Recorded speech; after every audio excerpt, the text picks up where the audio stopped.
नमस्कार मंडळी. म्हटलं ही मँगो आईस्क्रीम फारच ट्रेंडिंग होती.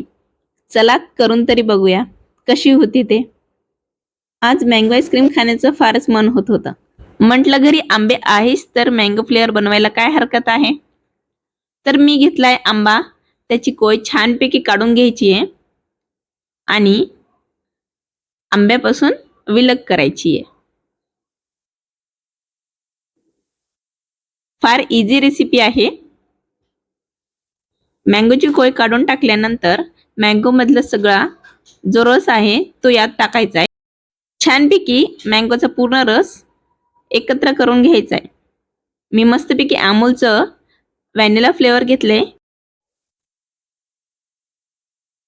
व्हॅनिला फ्लेवर घेतल्यानंतर ते मस्तपैकी रवीने मऊ करून घेतले आणि हे छानपैकी मऊ झाल्यानंतर ते आपल्या आंब्यामध्ये टाकायचे. छानपैकी चमच्याने हलवून घेतल्यानंतर व्हॅनिला आईस्क्रीम आणि मँगोचा जो रस आहे तो मिक्स होऊन जाईल. फ्रीज उघडायचं, डीप फ्रीज ऑप्शन निवडायचं आणि आपल्या आईस्क्रीम त्यात ठेवून द्यायच्या आहेत. 4-5 तासांनी मस्तपैकी आईस्क्रीम टेक्स्चर बनून तयार झालेलं आहे. वरचं साल आपण शिलकटरने काढून टाकतोय आणि त्यानंतर त्याचे मस्तपैकी काप निघतायत.